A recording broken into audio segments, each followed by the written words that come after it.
An icon of international culture. A story of self-sabotage, how Riot failed the LCS. Let's get into it. League of Legends. An icon of international culture. First ballot holder of video gaming's Mount Rushmore. Foundation of the hit Netflix series Arcane. A game where 150 million players have been summoned onto the Rift at least once. That's 1 out of every 50 people globally. Its esports scene has been no slouch either. This past year, the peak concurrent viewership for the World Finals between T1 and BLG was nearly 7 million people, and that number doesn't even account for their massive Chinese viewership. Damn. Amazingly, over the past 14 years, Riot Games has given out a mind-boggling $110 million in prize money to a vast global infrastructure of hundreds of teams spread across. That's actually that's not that much when you think about it, because the league format and the way that they distribute money is way different. The whole idea of the way that money is distributed in league is to support more of the less elite players so that they could have a more healthy scene from tier 1 to low tier 2. This is kind of drying up now, but the whole idea was that the stipends that Riot gives compensate for the lack of prize money. If you look at something like, Dota 2, I mean, obviously Valve, they have the compendium and they have the money that's contributed by the fans, but the prize pools in Dota up until recently were significantly larger than the prize pools in League. But the trade-off is that if you're on the 7th best team in Europe in LEC, you're not going to get homeless. You got some nice money coming in, some guaranteed safety. You got some financial security throughout the entire scene. So that was kind of the trade-off there that Riot did years ago. Dozens of leagues. So why is it that despite the World's Finals being the most watched esport event of all time just 7 months ago, North America's LTA struggles to scrape out even 100,000 viewers in total? Jesus.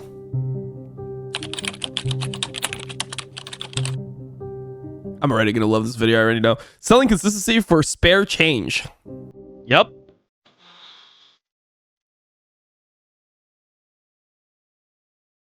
How much more hype was that? The LCS was growing at an exceptional rate. Riot introduced franchising, Team Liquid was on the doorstep of their legendary four-peat, the scene was filled with superstar players like Doublelift, Meteos, Huni, Power of Evil, Bjergsen, Damonte, Jensen, and Xsmithy. Damonte? Wait. They snuck Damonte in there? Okay, look, I like Damonte as much as the next guy, but they really just tried to sneak Damonte in there. Meteos, Huni, Power of Evil, Bjergsen, Meteos, Damonte, Huni, Jensen, and Power of Evil, and then they just said Damonte. Bjergsen, Doublelift, Jensen, they said Damonte in there. That's crazy.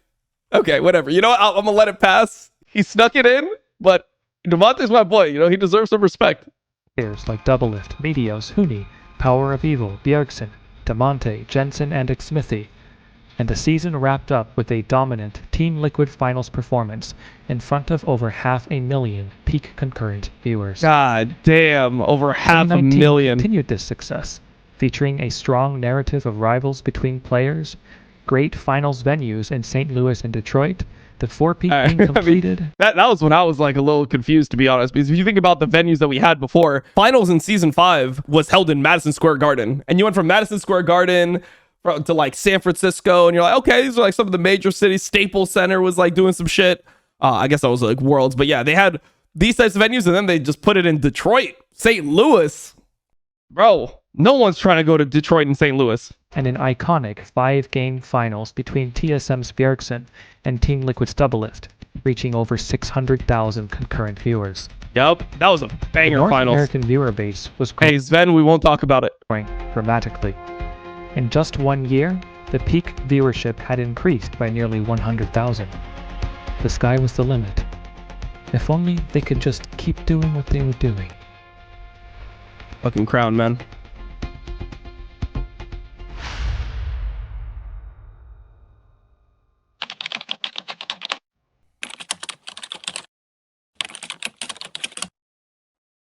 Oh, God. In 2020, the LCS chose to rework everything. Yep. The broadcast was restructured by moving 2 games to Monday night, Champion points and regional qualifiers were removed in favor of a top 3 in summer format, and playoffs became a double elimination 8-team bracket instead of a more traditional 6. Some of these changes were great, or even needed. Double elimination brackets create more games, and who doesn't like watching more League? And changing the Spring Split Champions Global Reward to be MSI made more sense than granting a ticket. Did they have games I don't think they had games on Monday until 2021, no? Were there games on Monday in 2020? I don't remember that. Worlds 6 months down the road. The rest of it, however, made no sense. Nobody was asking for Monday night games. Wait, there was some games that were Monday. Oh, okay, there were Monday night games actually. Wanted the 7th and 8th place teams in playoffs.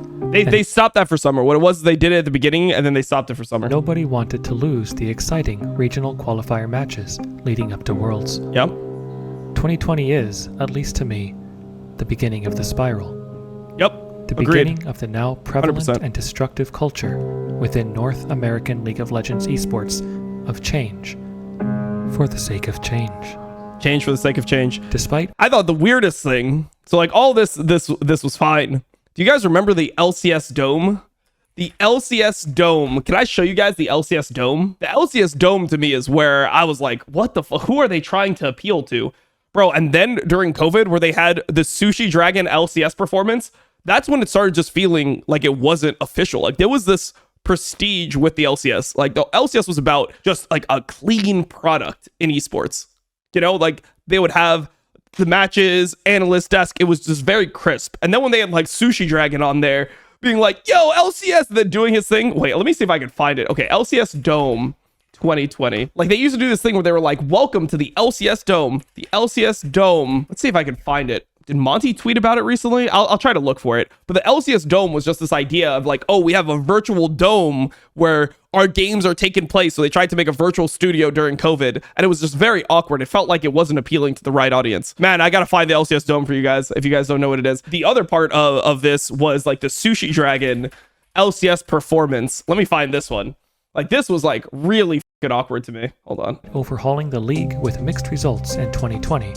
As soon as 2021 rolled around, the minds behind the LCS significantly overhauled the format once again. Here you go. Bro, why was this shit on the LCS? Why was this shit on the LCS? Who's that guy? What's up, guys? How you doing, man? High five? High five? We totally get each other. What's up? How you doing? Friday Night League, what is up? Of course. Mid-lane. This is what it was like, bro. Announce yourself. This is what it was. This is the content. KDA? What? This was on LCS. All right, DJ, play the music. All right, here we go.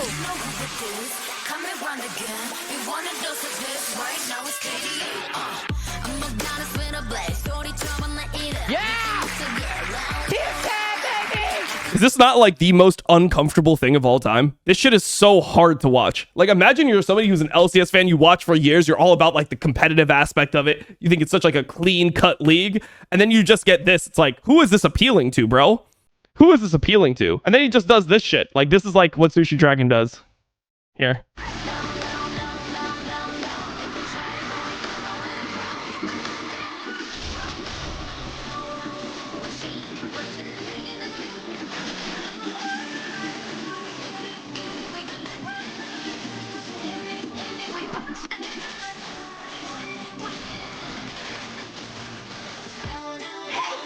No, bro. There was a 45-minute performance after this, bro. This wasn't even like the same one. Like they had this type of shit showing up, and everyone was sitting here like, what the is the point of this, bro? Who wants this? Who wants that shit, bro? Who is sitting there and like, man, you know what the LCS really needs? Some Sushi Dragon content. Sushi Dragon wasn't even like a big streamer. Like he was like, I can understand if this guy is just huge. He's like one of the biggest things on Twitch. You're just trying to associate yourself with massive brands. But Sushi Dragon was just like a 400, 500 viewer streamer that had very niche content. The whole thing was supposed to be like, oh, look at what we can do with all this tech. And it was almost more about him building the stream setup and having like a warehouse and having different things he can do with different cameras and different buttons and trying to just tech check the entire stream was essentially the content more than people really loving it. This shit was like insanely cringeworthy. And there was like Reddit threads about it. I mean, these threads were really popular. Sushi Dragon, some of the worst content LCS has ever seen, has broadcast. To preface this, I've been watching the NALCS for 4-ish years, and then people are just talking about anything from the Spring Finals opening song to general awkward player interviews. However, today I had to physically turn off the broadcast because it felt so un-LCS. Yeah, it's just un-LCS. Exactly, bro. Super strange. Like this was all in 2020. When COVID hit, they had a big opportunity to, okay, you can play online games. You can potentially do more things. Maybe you can play more games if you're doing online games. Like you can do things to maybe make it more more fun. There's still a huge brand, and instead they just went this like route of making it feel very artificial, very fake, and just very cringe. The LCS Dome, the Alienware LCS Dome, you come in and you're like, oh, well, we're within the LCS Dome. And then you just like go through this, whatever. And then it's just the forecasters in like a little panel, like just, as if they're doing a talk show, because obviously it's just all online and everyone's just in their bedroom. You have that into this Sushi Dragon stuff. It's like, what are we actually watching LCS for, man? This was so crazy. Oh, the LCS Dome? All right, since we've been talking about the LCS Dome. Welcome back to the Bud Light Breakdown, where we have officially, gentlemen, our 2020 LCS Here we Summer go. Champions, and it's TSM. Order has This is the LCS Dome after the games. But it would start with more than this. Gentlemen, our 2020 LCS. Welcome back to the Order. Where's the beginning of it, though? Restored to the region after a few years. Yeah, I mean, I wanted to show more of like how they have like the outside of it, and then you go in with the cameras, and then it's just the people sitting here. But whatever. I mean, that was how it did look. But Surprisingly, Welcome these back. changes stuck. yep, Fans liked the significant increase of played games, more grudge matches, and the sensible format of more games in summer. yeah. It felt good to tune in to our favorite team's matches 3 times a week and cheer them on. And starting the weekend off with a series of 5 Friday night games just felt good. Yep. Man, I hope Riot doesn't start to think we like watching games on weekdays. 2021. 2021. Oh, 2023. Bro, there's a lot of stuff that went on in between here, though. Okay, let me add in some more context, because if we're going straight to 2023, let's talk about all of 2021. How big of a failure was 2021? Do you guys remember what the format was? Because I do. Let me just explain to you what the format was. So in 2021, the format was that you had a 45 game regular season. So you had the normal, the normal regular season in spring. So you had the lock-in tournament. Then you had 6 weeks where you played 3 games a week. So you'd end up playing 18 games in 6 weeks. Then there was the mid-season showdown, which wasn't technically an LCS championship, but I mean, it was an LCS championship. And then summer had the records carried over. So if you look at a team like CLG, by the time that they were done with week 6, let's see, they were they had won 1, just check, 2, 3, 4, 5 games. So they were 5-13. So you had teams that were already, and it was an 8-team playoff. So not only did you have 45 games of regular season with the scores carrying over from spring, there was an 8-team playoff bracket that you were qualifying for. So you played so many fucking games just to get to the point of a championship bracket that had 8 teams qualify. It's like, bro, you could literally be ass all season. Like, this Golden Guardians lineup was fucking horrible. If you remember the Golden Guardians lineup, this is the 2021 Golden Guardians. This is the legendary one where they had Niles in it. This is the legendary Niles iconic Ablaze Olive Stixay newbie lineup. Newbie, I think, might be in contention for one of the worst players. I think he might be the worst player that's ever played in LCS in the modern era. I mean, obviously go back to like maybe Bubba Dub or some shit in season 4. Maybe that guy's worse. But Newbie was terrible. Like, this guy was horrible. They did this whole thing on Golden Guardians. My boy Anero, bro, I flamed him for this shit. This is like when me and Anero didn't like each other. Then now we obviously work together every single day. But I flamed them for this shit because the narrative from Golden Guardians was like, oh, we're bringing this team up from the future, which really what it was is the higher ups just said, you don't have money for your team, so you just have to pick some random players. And yeah, they had 2 players play from collegiate. They obviously weren't collegiate tier. And then the Golden Guardians lineup in spring, look at this. They were 3-15. They were 3-15. Then they revamped their roster for summer, got to 14-31, and then they made playoffs, bro. They had a 31% win rate, 14-31, and they ended up making playoffs. So you would just watch so many games that it felt like just didn't matter. It was crazy.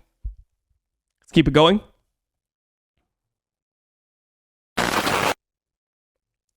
LCS moves to Thursdays and Fridays with super weeks on Wednesdays, bro. I hope you're starting to see the trend here.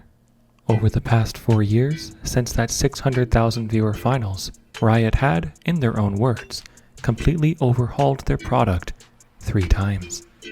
Nice. Have there been some good changes scattered throughout them? Of course. Double round robin playoffs are great. Yeah. Champions queue was a great idea. Double round robin play. He means double elimination playoffs. That was good. All right, we'll talk about draft and then we'll finish this video. Bro, I love videos like this. Because, I mean, I've experienced the whole decline of the LCS. I mean, it used to be that if you were co-streaming LCS, you would just get, like, automatic viewership.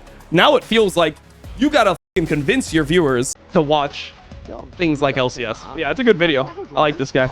But there's a limit on how much change people can handle, and there are consequences to forfeiting consistency. To illustrate the point, how has the viewership reacted to these overhauls, each of which promised to greatly improve the product?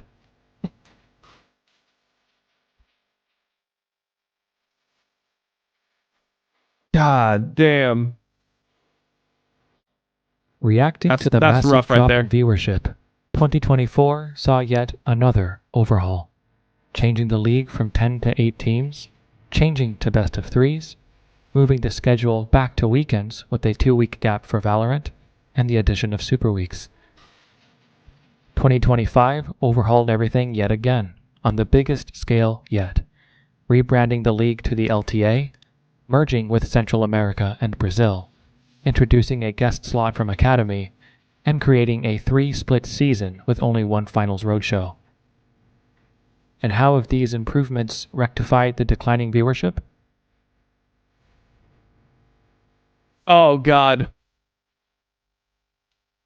Bro, I feel like that's not even the peak, to be honest. Was that the one incorporating the Brazilian viewers, or is that... Maybe that's the upper side.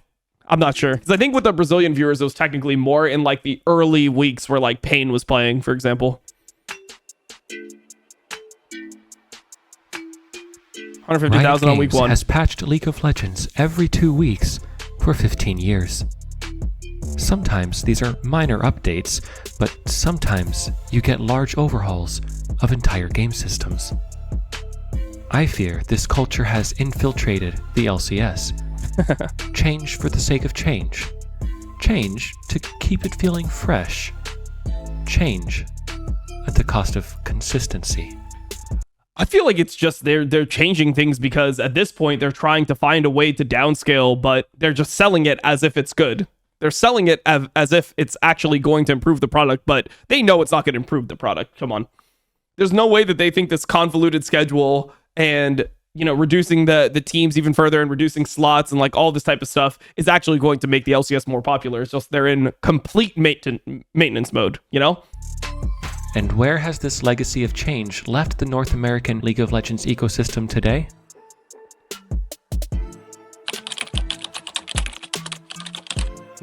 Accountability, never heard of her. It's never anyone's fault, bro. It's never anyone's fault. It's always like the mystical higher ups. It's like the higher ups are doing this. It's like, who are they? No one knows. That's the beauty of Riot Games. One of the most important aspects of any relationship is trust, built on Phoenix honesty 1 and jersey with an transparency. arrow, a Meteos signature and an arrow signature. Okay, this guy's an OG. This guy's official. Honesty to tell the truth and transparency to not hide Honestly, a pretty clean jersey. Honestly, not a bad jersey. dirty details along the way. For traditional sports, fans need to trust the fairness and transparency of the officiating crew and the tournament organizers. For esports, there also needs to be a trust between the fan and the developer. Unfortunately, Riot has failed in both the transparency and the honesty departments.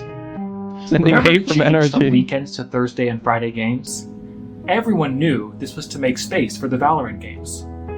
Everyone Yep. knew it. Seriously, everyone. But how did LCS explain this What I change? don't understand is Valorant is not even that popular. Like, Valorant is actually less popular than League of Legends, but Valorant gets everything. Like, I don't understand it. Like, in NA at this point, now it's bigger than LCS, because LCS is just in like such a shit state. But in Europe, Valorant still gets priority over LEC in a lot of different areas, where LEC is like significantly more popular than VCT EMEA. I just don't understand why Valorant gets so much priority when it's not even doing that well. Let me read it to you exactly how they pitched it to us, and I quote, "Over the past decade, we've noticed that the viewing habits and daily schedules of our fans evolved.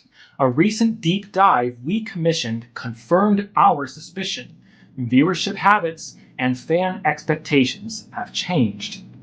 We learned that LCS viewers consume plenty of content on the weekdays, and peak viewing times have moved to shift the changing lifestyle of our fans." Yeah, this is, I mean, I just imagine just saying this bullshit out loud. Guys, it's actually going to be more popular when we play these games on the weekdays. You're going to watch it more, bro. Think about normal sports. Yes, bro. Yes. Somehow moving it to a time where less people can watch is going to make it more popular. That's genius. Perfect. In fact, the modeling we've done clearly shows that by shifting the LCS to Thursday and Friday and removing overlapping broadcasts, the league gains access to more available fans and viewers than if we had stayed on the weekend broadcast schedule. Okay, so then why didn't they keep it? It's one of these things that you always see with Riot is they'll sell you something. They'll tell you this is like really good for you. And then when it doesn't work out, when it's clearly not good for you, they just like disappear. There's never like, oh, we missed the mark here and like this has been like a bad idea. They do this with everything though. Think about what we're doing right now, bro. We're in the middle of an LPL co-stream. They tried to sell you that this was the best way to continue the popularity of the LPL, that this was actually good for the product to not have an official broadcast, because then co-streamers can rise up. It's like, bro, co-streamers already existed. You're just deleting the broadcast. You're just deleting the LPL English broadcast, which a lot of people actually liked, that are more casual. They don't want to listen to co-streamers all the time. They just want the more hype during the hype moments. They want things to be more clean cut, the analyst desk, all that type of stuff, or the discussions in between games. They want the graphics, all that type of stuff. They removed that and then said, oh, this is really good for you. The co-streamers are going to be, this is a huge opportunity. We're going to be the first ones lucky enough to have this co-streamer only model. If that's actually good, then why don't they just do that with everything? Why don't they just remove the LCK broadcast? Why don't they remove the LEC broadcast, the LCS broadcast? If it's actually better to just have co-streamers do everything, in terms of just like being the only ones live to have the content, why don't they just have one studio broadcast all the leagues in Chinese, and then we could just co-stream all those in English instead as co-streamers? That'll be fucking sick. Let's do it. Do you believe this statement? I didn't. I knew it was a lie. The community knew it was a lie. And no one believed the data they provided was even remotely real. Nope. So They're liars. why was it being painted as some innovative thing the fans actually wanted? Why didn't Riot? Because they refuse. Because it's just cowardice. Like they don't want to ever. They don't want to remove the illusion that League Esports is still growing and League Esports is still doing really well. They never want to say like, hey, this is something that we need to do for the sustainability of the league in the future. They don't have to say it's because the shit is fucking dead. They can say, hey, like with the current landscape, we need to make this change to be able to ensure that there is League Esports in the future. You can say that. Or at least ask their fans directly. Why wasn't Riot simply transparent? And what about the LTA merger? It was pitched as a highly innovative, hype, and exciting new update great to the scene. But everyone knew what the real reason was. It was obvious. The leagues individually weren't making enough money or gaining enough watch time. And the hope was to combine the two regions together to help them build on one another. They also completely decimated the format once again, as we saw earlier. No one wanted any of those changes. Neither fan base wanted a merger. Nobody wanted fewer arena finals, and nobody wanted to adopt that frankly stupid 3-split format from Europe. At the very least, Riot could have explained that the leagues are struggling, some cuts need to be made, and that these changes are intended to help stabilize the success of both leagues together. Pretty much what I said in a different way. Yeah, I mean, that could have easily been what they said. And I think that would be reasonable. I don't think that, like, they think that would suddenly destroy everything if there was some honesty, but I think that people would appreciate that, and there would be ways where it's like, okay, like, this makes sense. Turn. There'd be ways to make it better in the future. Bro, I'm fine with it. Look, honestly, at this point, do online games. Play some of the games online at a more frequent basis, and, you know, just have less of your overhead, and then be able to spend a little bit more money at the peak points of the year at the live events. I don't need to watch it in a studio every single week. Like, bro, they did online before. I'm down for online. But did they do this? No. Riot's PR team pitched it as nothing but positives, with no sacrifices made, repeatedly gaslighting us, the audience, by telling us these changes are good, we will enjoy it, and we will not ask any questions. Nope. Now, I could keep going over the countless times that the LCS or the LTA Exotic fish has made downgrades to things, but publicly announced them as a huge upgrade over an upbeat instrumental with an infographic video paired. But I won't. The point is, the fan base by and large does not trust the tournament organizers behind the product anymore. And this is largely because the fans are tired of being gaslit and being lied to and being told what to like. The truth is, fans don't want to watch anything more than their favorite teams competing around a sensible and reliable format. Yep. They don't need to be told the hype is real, like in this season's format explainer video. They don't need to be told to get hype. They want something hype to get around. They need to be told the truth. But the truth, unfortunately, is a pipe dream for one very simple reason. Desperate play for control. Jesus. Talking about control, co-streaming is the major outlier here. And I think it stems from the desperation Riot feels from the implosion of viewership. Remember, viewership attracts the investors and advertisers, who in turn pay most of the bills. But outside of this, Riot have held their cards incredibly close to their own chest. So close, in fact, I'd argue they don't even fully understand what cards they even have. Up until the Esports World Cup was announced, Riot held exclusivity over the teams and their players. This means that without Riot's express consent or approval, teams are forbidden from participating in any other tournaments ever. Yep. And this permission was rarely given out at all, except for events like Intel Extreme Masters or the Asian Games. Riot has insisted, and they gave it to EWC, obviously, over and over against, and they got a big bag for it, allowing teams to host home show events as well, despite many teams showing significant interest. In Riot's defense, this was finally broken recently in Korea and Europe as well, but has yet to happen in North America.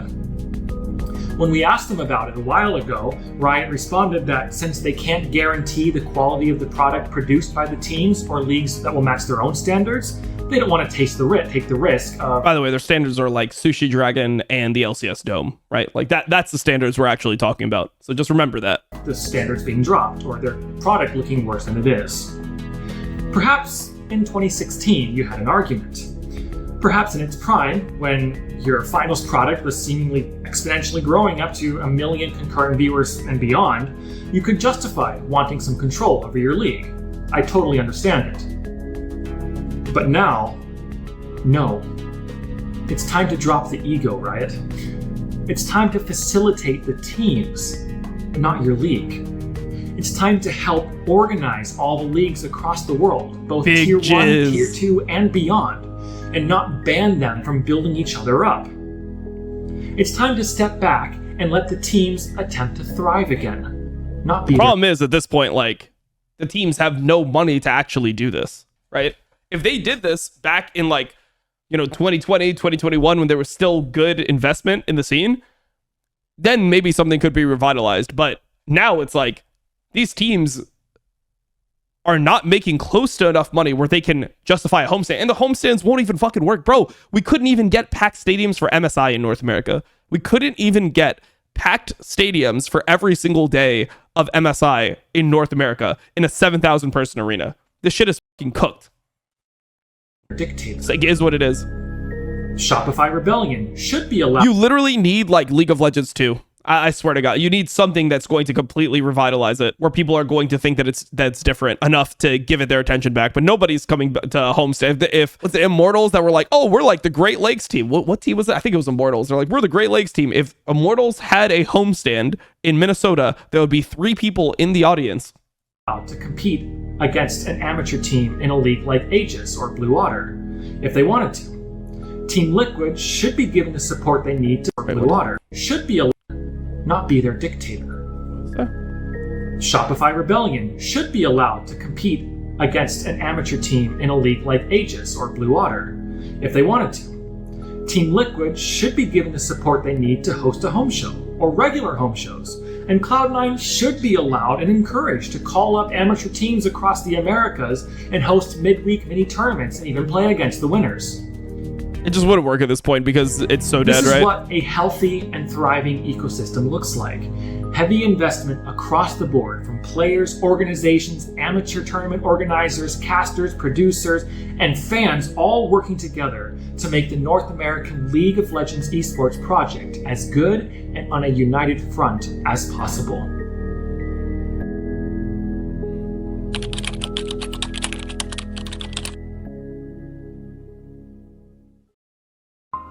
One of the biggest barriers to a cohesive final product, at least to me, is a lack of a clear direction. When I'm watching North American teams play, I'm often not sure whether I'm cheering for entertainers or athletes. And to be honest, I don't think the LTA knows either. In the middle of a match, it certainly feels like a professional sport. The casters are usually taking things pretty seriously. Play-by-play is verbally navigating the ins and outs of combat using professional and intriguing dialect, and the color commentators are providing great valuable insights to what those plays will translate into.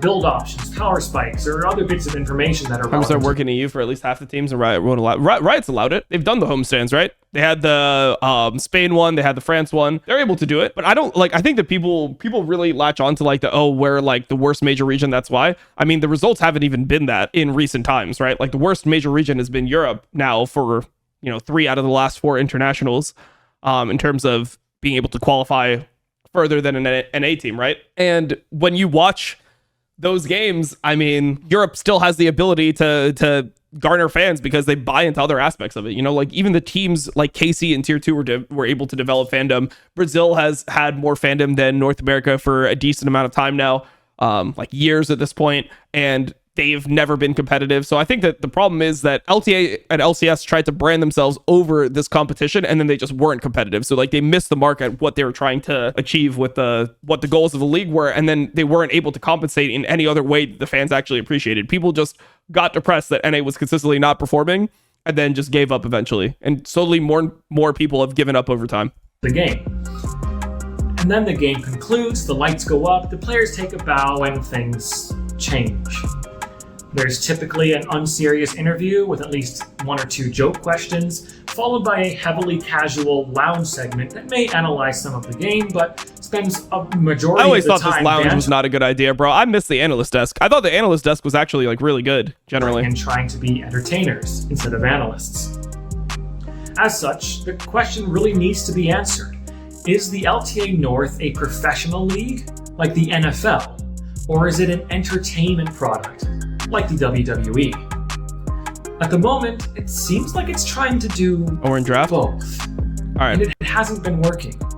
The imbalance and lack of a unified direction has baffled me for at least the past few years, and it's done no favors to the watchability of the product.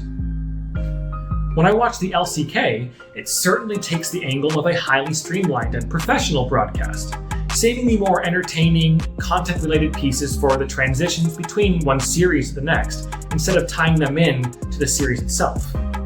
And sure, there are some moments of comedy or laughter here and there, especially when a game gets really stale. But wait, is that actually how LCK is? I honestly feel like LCK is like one of the most relaxed approaches, like especially when you're talking about the professionalism of the like broadcast. I mean, I think they're professional, but they still like joke around. They talk about random stuff during the games. Like they have like this like laid back vibe. That's always kind of been how LCK has been to me. So I actually don't agree with this about like the professionalism or the like very strict professionalism of the LCK broadcast. I mean, a lot of times you'll tune in and they'll just be talking about random bullshit in the middle of the game. Atmosphere throughout it tells a cohesive story. This is a professional sport. We take it seriously, and we want you to take it seriously. This cohesion does not exist for the LTA. And this is a problem that needs to be addressed if the North American League wants to get back on the map.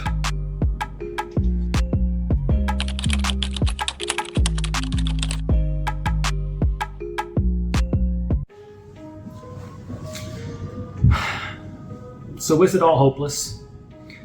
I've just argued that the direction has been wrong for the better part of a decade, that the atmosphere is wrong, the organizers are dishonest, and the management is greedy. I've had very little nice to say about North American League of Legends, and it hasn't been getting better. Even recently, detrimental problems are still occurring almost daily in the NACL, and the LTA's third split has fans so confused they're scrambling to Twitter to try to make sense of everything. Nobody even knows what's going on. I mean, bro, how insane is it that the players don't know what's going on? They're getting different information from the management. When we were told that we needed Dignitas to win in order to get first, like when I listened to the comms of C9 versus TL, as the players are ending the game, the players are talking about, all right, we did our job, let's go dig. They're thinking that they need dig to win to move on.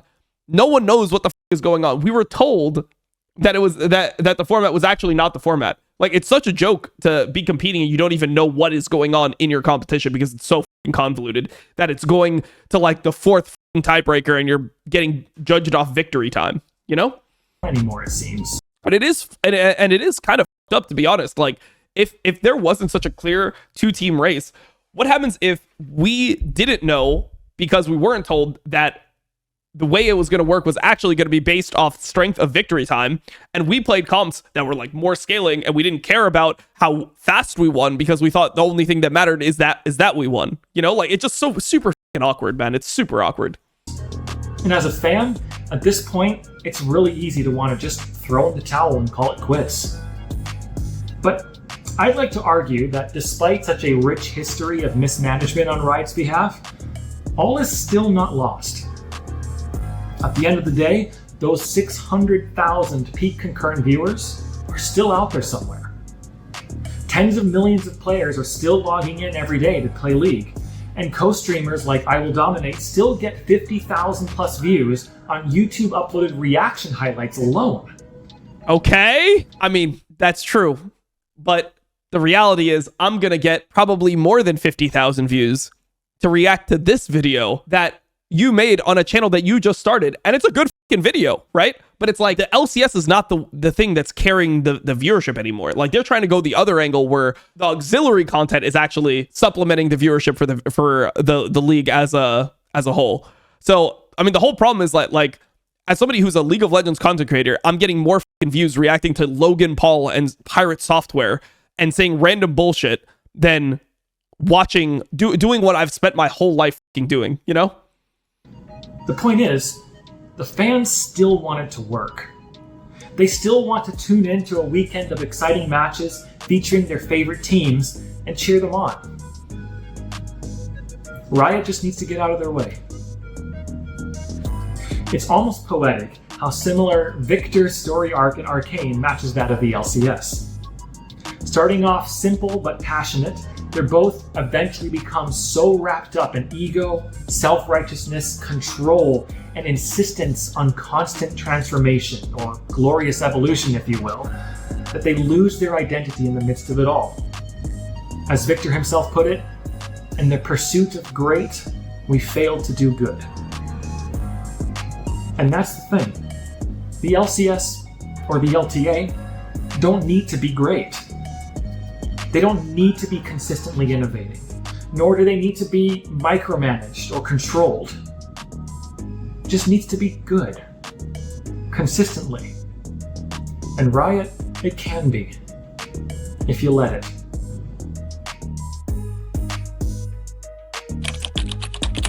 I mean, I do. I number one, I think this is a really good video. This guy, you should follow this guy. I mean, is this his first video on the channel? Honestly, this guy hasn't made that many videos recently. The last one was 6 months ago, but this is really solid, bro. This should have way more than 200 views. It's a high effort video, so respect to this guy. Here, I'll give him a subscribe. I'll give him a subscribe. Yeah, I think this was a really good video. I think that the point that he made about the changing of the product all the time, I think that's a good point. But I think the other point that I would make is that Riot didn't even let the positive change, like they didn't even let the league thrive after positive changes were embraced by the community. Like people were hyped for LCS last summer. That was the first split where things were actually trending up. People really liked the TL versus FlyQuest storyline. They were liking the best of threes. The LCS intro was hype. There was just a sense of passion for the first time in forever about the LCS, and they instantly changed it. So the problem that I see is that they don't even want to like let the league thrive, even if they stumble into something that ends up being successful. And if that's the mentality from the people at the top, the rest of us are just doomed to fail, you know? What the fuck can the rest of us do if that's their opinion? Not somebody inside said he would believe if Riot intentionally tries to kill the LCS, that it's so hard to believe you can fuck up so much by accident. Yeah, I mean, I don't know. It does seem intentional. I've said that before as well. It does seem intentional when you just combine the failures on top of each other, because there's no way that if you were to make a format, you can make it so bad if you're putting in positive effort. Because the most lazy thing to do is just to copy, you know, like LCK format or something, or copy LPL format. Just do something simple, just copy the rest of the leagues. That would be like the easiest approach. It's actually very difficult to make a format that's so convoluted that it ends up being this bad. It's like a 1%er, bro. It's a 1%er, a 0.5%er. It's very hard to make a format this bad intentionally, because it just takes so much effort. It takes so much effort with like all the tiebreakers, and then you have to develop this pick and play system that we've never seen before. Like you actually have to put effort in to come up with ideas this bad. You can't just stumble upon them. And normally when things become bad and formats are bad, it's normally bad because of like laziness or massive time constraints or something like this. But for the LTA, there's none of those things that are actually happening. You know, like they have the same amount of time as other leagues to, you know, play out their season. Before there's any interaction between the North and the South, there is just 7 weeks, right? So they could have just done a similar format to what LEC did. I don't think the LEC format is good because I don't like the way they split up the groups, but they could have done a full LEC split, which is still better than at least the LTA format, which is ridiculous, right? So yeah, I mean, you have to not only develop that format, you also have to put in like specific rules where it's like, but guess what?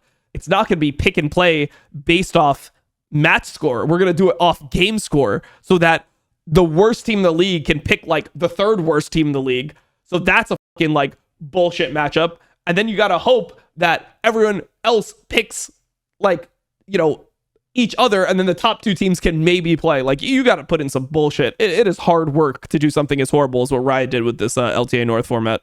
It's really hard work.